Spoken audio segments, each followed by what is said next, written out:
Aujourd'hui, je vous parle d'un annonceur qui a doublé son budget Facebook Ads en seulement 2 ans, atteignant presque les 700 000 $ de budget dépensé sur Facebook Ads. L'objectif de cette vidéo, c'est évidemment de vous expliquer comment l'annonceur a fait, mais surtout de vous donner 3 conseils réplicables sur vos propres comptes Facebook Ads et accessoirement de vous inspirer à faire d'autres tests. On démarre tout de suite.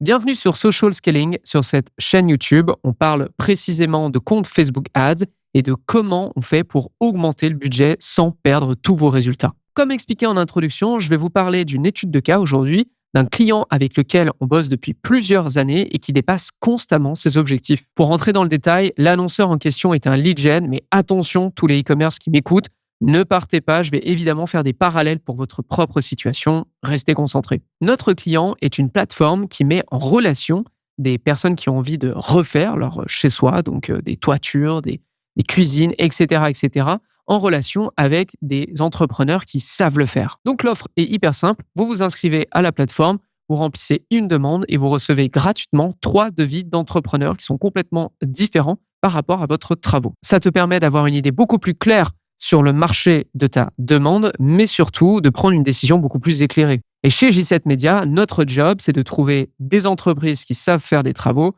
mais surtout, et vous vous en doutez, des clients pour la plateforme. Et voici le tout premier conseil que j'ai à vous donner.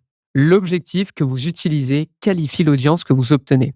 Avant cette folle croissance sur Facebook Ads, on avait un tunnel de vente qui était très simple. C'était un contenu gratuit qui proposait le guide de tous les prix en moyenne des travaux que vous pouviez faire chez vous. En fait, on avait compris que la peur la plus courante chez les gens qui font appel à des entrepreneurs, des ouvriers, etc., c'est finalement de se faire arnaquer sur les prix. Du coup, on a créé un guide qui rassemblait en moyenne tous les prix pour absolument tous les travaux possibles, que ce soit la toiture, la peinture, la cuisine, la terrasse, etc. L'idée, c'était surtout d'attirer l'attention de toutes les personnes qui ont envie de faire des rénovations chez eux, vous aurez compris. Et sur ces campagnes Facebook Ads, on optimisait en lead. Donc l'objectif était simple, la personne arrive sur la première page, donne son adresse mail pour avoir le contenu, boum, on a un lead, c'est parfait, Meta peut repartir à la chasse. Mais là, le problème, vous le voyez venir à 10 000, c'est la qualité. C'est d'ailleurs le problème numéro 1 quand on fait de la publicité sur Facebook et qu'on fait justement du lead gen. La qualité des leads qu'on va récolter. Ça peut arriver que Meta vous en balance à l'appel, mais que vous soyez incapable de les convertir derrière. Comment on peut contourner ce problème lorsqu'on fait de la publicité Facebook depuis longtemps ? Il y a un moyen très simple, c'est de rendre notamment le tunnel beaucoup plus complexe. Et là, au lieu d'optimiser en lead, comme on a pu le faire, on va justement utiliser une conversion qui est personnalisée. C'est-à-dire qu'on n'optimise pas simplement pour que la personne nous donne son adresse mail, on va optimiser pour que la personne remplisse un formulaire directement sur la plateforme en question. Donc le lead magnet n'est plus du tout la finalité, mais c'est finalement le commencement. Dès lors, on demande à Meta d'aller nous chercher tout ça. C'est beaucoup plus dur, évidemment, mais c'est surtout beaucoup plus qualitatif. Et là, je fais un parallèle pour tous les e-commerce qui nous écoutent. Les objectifs de conversion du style ajout au panier, paiement initié, ou même des objectifs type trafic, engagement, vue de vidéo, etc. Si vous dépensez moins de 1 000 € par jour en publicité sur Facebook Ads, je vous le déconseille fortement. Parce que Meta va vous trouver des gens susceptibles de répondre à cette action. Que ces personnes derrière achètent ou pas, il n'en a rien à faire. C'est pas son rôle. Vous lui avez demandé ça, il va vous apporter ça, et peu importe ce qui se passe derrière. Donc, ne perdez pas votre temps sur ce genre d'objectif dans l'immédiat. Ça le sera potentiellement plus tard avec un budget bien plus conséquent. Pour l'instant, restez sur des objectifs de conversion qui aident réellement votre entreprise à avancer. Donc, après cette première optimisation, finalement, on supprime l'aléatoire dans la récolte de leads. À partir de maintenant, on sait qu'un lead qui rentre sur notre campagne a de fortes chances de convertir derrière. Et donc, si on augmente le budget, on aura surtout beaucoup plus de personnes qui convertissent derrière. Ce qui m'amène à la deuxième étape. Plus de vertical égale plus de pertinence. Je vous ai expliqué au chapitre 1 qu'on avait un lead magnet, donc un guide des prix, qui s'adressait à absolument tout le monde. Alors, c'est bien à un certain point, mais quand on a envie de dépenser beaucoup plus sur Facebook Ads, ça va pas suffire. L'idée a alors été la suivante. Au lieu de pousser l'offre comme elle l'est aujourd'hui, pourquoi ne pas la segmenter ? C'est-à-dire, au lieu de parler à toutes les personnes qui ont envie de faire des rénovations chez elles, pourquoi ne pas dire toutes les personnes qui ont envie de faire leur cuisine ou refaire leur terrasse, leur toiture, leur garage, leur jardin, etc., etc. Donc, au lieu de parler de la maison en général, on va parler d'une pièce en particulier. Chez cet annonceur, on ne vend plus un service, du coup, mais des services, ce qui nous permet d'être beaucoup plus pertinent sur Facebook Ads et les publicités. Imaginez juste, vous voyez 2 publicités. Il y en a une qui vous dit « Hey, est-ce que vous avez envie de refaire votre maison ?» Et une autre qui vous dit « Est-ce que vous avez envie de refaire votre cuisine ?» Bon, eh bien, si vous avez envie de refaire votre cuisine, je pense qu'on sera d'accord sur le fait que la deuxième publicité sera beaucoup plus pertinente pour vous et que vous allez probablement cliquer dessus. C'est ce qu'on appelle le pouvoir de l'appel à l'avatar. Non seulement l'audience de ma campagne va me permettre d'atteindre des gens qui sont susceptibles d'acheter, mais le contenu que je vais mettre de l'avant va finir le travail et tailler dans la masse. Donc, on oublie aussi notre guide des prix qui parle à absolument tout le monde et on va passer plutôt sur Typeform. Typeform, c'est un SaaS qui nous permet de générer des quiz en ligne que nos prospects vont répondre et qui va permettre de qualifier ces prospects avant d'arriver sur le formulaire final. Exemple, moi j'ai envie de refaire ma toiture.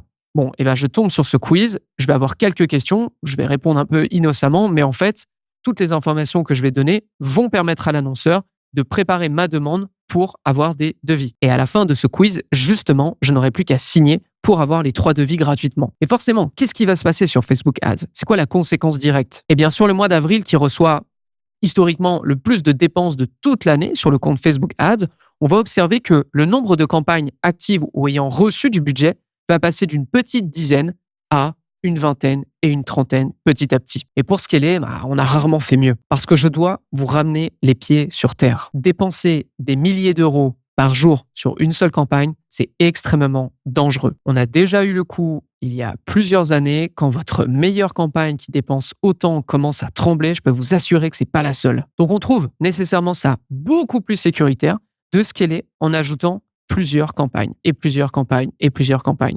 Si ça marche, tant mieux, vous gardez ces campagnes actives et vous augmentez petit à petit le budget.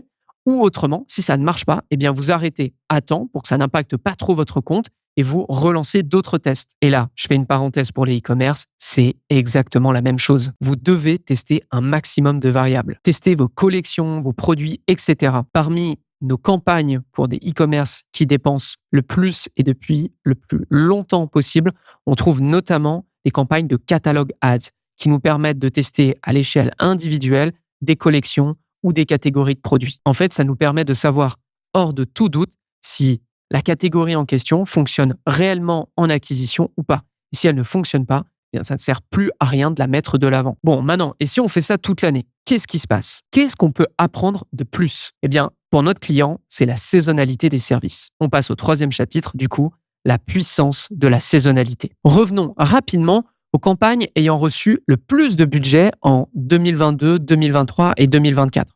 Est-ce que vous observez quelque chose? Eh bien moi, j'observe que le service de toiture, ou plutôt la campagne de toiture, revient constamment avec le plus de budget dépensé sur le compte en intégralité. Donc ça veut dire qu'en février de l'année suivante, on va être en mesure, nous, d'augmenter radicalement le budget sur cette verticale de service parce qu'on sait pertinemment qu'en mars, les gens passent à l'action derrière. Et ça vous donne forcément un énorme avantage sur la compétition parce que vous savez que les gens vont acheter ce type de service avant même qu'ils ne le pensent. Et c'est là tout l'or d'être sur Facebook Ads depuis au moins 1 an. Vous êtes en mesure de repérer des patterns de consommation et donc de vous appuyer dessus sur les années suivantes. Par contre, je préfère vous prévenir. Parfois, vous ne pouvez pas battre la saisonnalité et vous devez être très flexible dans vos dépenses. J'ai un exemple.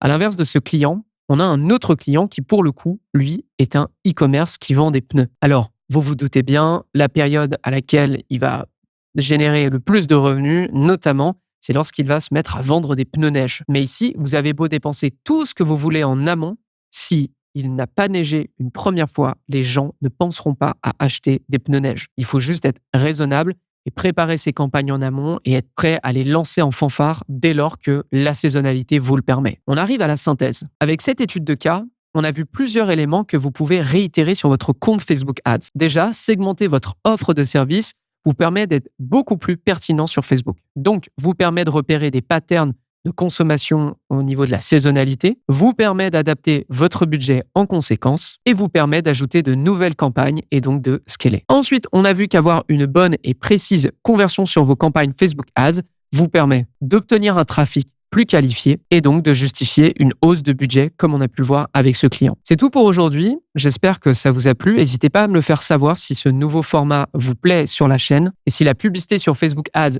vous intéresse, je vous invite fortement à vous abonner à cette chaîne ou en tout cas à revenir mercredi prochain pour une nouvelle vidéo. Quant à moi, je vous souhaite une bonne semaine et je vous souhaite un bon media buying.